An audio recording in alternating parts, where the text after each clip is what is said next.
For the first time, someone has been imprisoned in relation to Australia's alleged war crimes.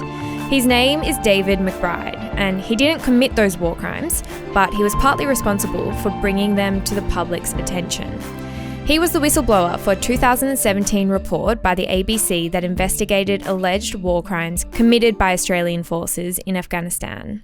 And this week, McBride was sentenced to nearly 6 years in jail. I think that a good starting point for this story is just to explain what a whistleblower is, because I think that that's central to understanding what our deep dive is going to be about. Yeah, it's a term that we hear a lot about in the media, but maybe if you're not in the media, you won't hear about it as much, but it's really important. So a whistleblower is usually someone in a company or someone with close knowledge of what's going on in a company or an institution, and that someone shares information publicly about alleged illegal activity by that company or institution.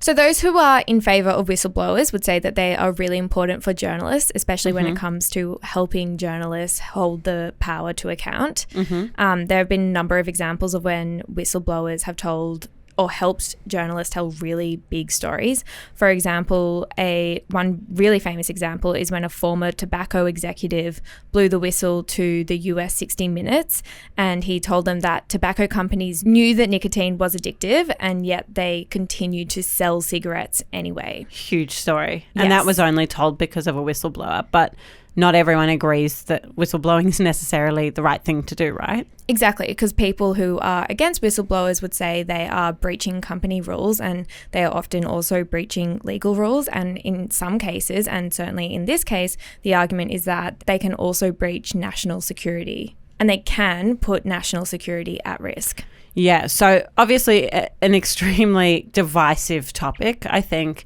us as journalists will probably be in quite a unique position when talking about a story like this, especially compared to the general public. I do want to go to the story at hand, though, and the headlines that we've seen this week, which is about David McBride. So who is David McBride and why is he in the news? So he is a former employee of the Australian Defence Force, also known as the ADF. And he was a special operations legal officer who was deployed to Afghanistan in 2011 and 2013. So he spent about 2 years there. And while there, McBride became concerned that the ADF was improperly investigating soldiers who he believed hadn't done anything wrong. Now, he first tried to raise the alarm internally in the ADF, but when that didn't work, he went to the Australian Federal Police. Again, that didn't work. And then he went to the Defence Minister. He didn't get anywhere there. And so when all of those attempts failed, he then went to the ABC, who is Australia's public broadcaster. And he told them about his concerns of what was happening in the ADF. Now, McBride believed that the materials he provided to the ABC demonstrated improper investigations of ADF soldiers. Okay, so David McBride in the ADF, he has given materials to the public broadcaster, to the ABC. In them, he believes that they tell a story of the ADF improperly investigating some of its own soldiers. Yes, basically. And I think we come back to this because we kind of became more aware of what his initial intentions were during the court.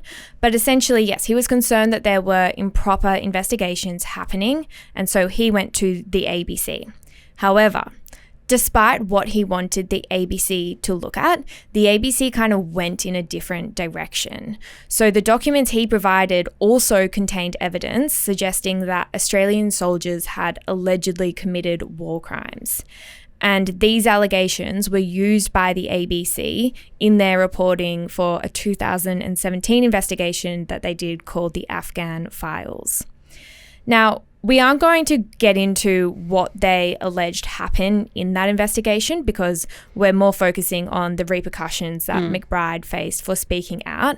But I do think it's worth mentioning that an official inquiry has since found that there is credible evidence of war crimes in Afghanistan. Okay, so I just want to recap where we're at. So McBride leaked these documents. He said that they were to highlight what he believed was this improper practice that was happening in the ADF. In doing so, there were other things in those documents that were allegations of war crimes that were then reported in turn by the ABC. That prompted a review. Turns out that there was some evidence to suggest that was the case. So ultimately, David McBride has provided the ABC with materials that have then become about allegations of war crimes. Hello, I'm James and I produced the video you're watching. If you're enjoying what you're watching, we'd love it if you considered subscribing and checking us out on our other platforms. It'd really help in getting the word out about what we're doing here at TDA. Thanks very much, and now back to the deep dive. What is the case against David McBride? So in 2018, McBride was charged with offences relating to national security. So it is illegal to share classified Commonwealth material, and that's exactly what he did, and he was charged for that. Now, McBride has never disputed that he was the person who leaked this material, but his argument is that he did it in the public interest. And what does that mean, the public interest? Well, it's another idea that we hear a lot about in the media, and it's this concept that the public has a right to know certain things. So in this context, McBride is saying that whilst he acknowledges that he did share secret material that he was not allowed to do, he says that he felt like he had this duty to share what he believed to be alleged illegal conduct. And yeah, he thought it was his duty to make it publicly known, and therefore he believes he was justified in that breach and in doing what he did. Okay, but ultimately he's charged. What happens from there? So they go to court, and McBride intended to fight these charges and to defend himself.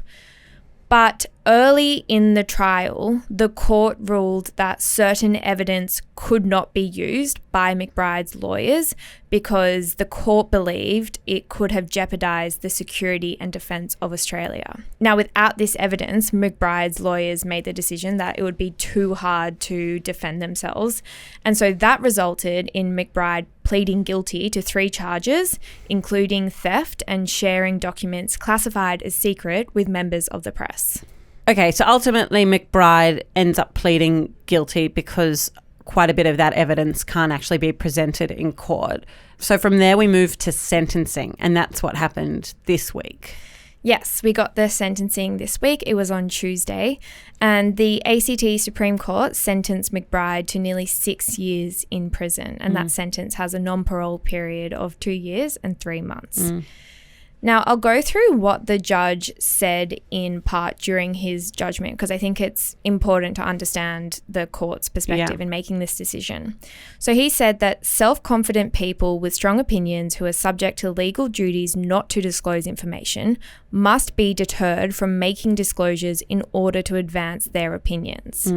He continued, they must know that breaching their legal obligations will be met by significant punishment.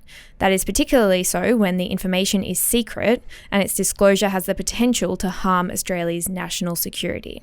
Okay, so deterrence is the key there, that they're saying that this needs to be a strong judgment to deter other people from doing the same thing as David McBride did. Exactly. Deterring future people from sharing information that could put Australia's national security at risk. Okay, so that's obviously the court's perspective, but if our comment section is anything to go by, it was not a popular decision by any means. What are some of the reactions we've seen come out? So one that stood out to me was by the Human Rights Law Centre. Being quite vocal on this. Yeah, they pointed out that McBride is actually the first person imprisoned in relation to Australia's war crimes. So they criticised that the first person to be imprisoned for Australia's alleged war crimes is someone who revealed those war crimes, not committed them. It's a strong point there. Yeah. Kieran Pender, who is the acting legal director at the Human Rights Law Centre, said, "This is a dark day for Australian democracy. The imprisonment of a whistleblower will have a grave chilling effect on potential truth tellers. There is no public interest in prosecuting whistleblowers."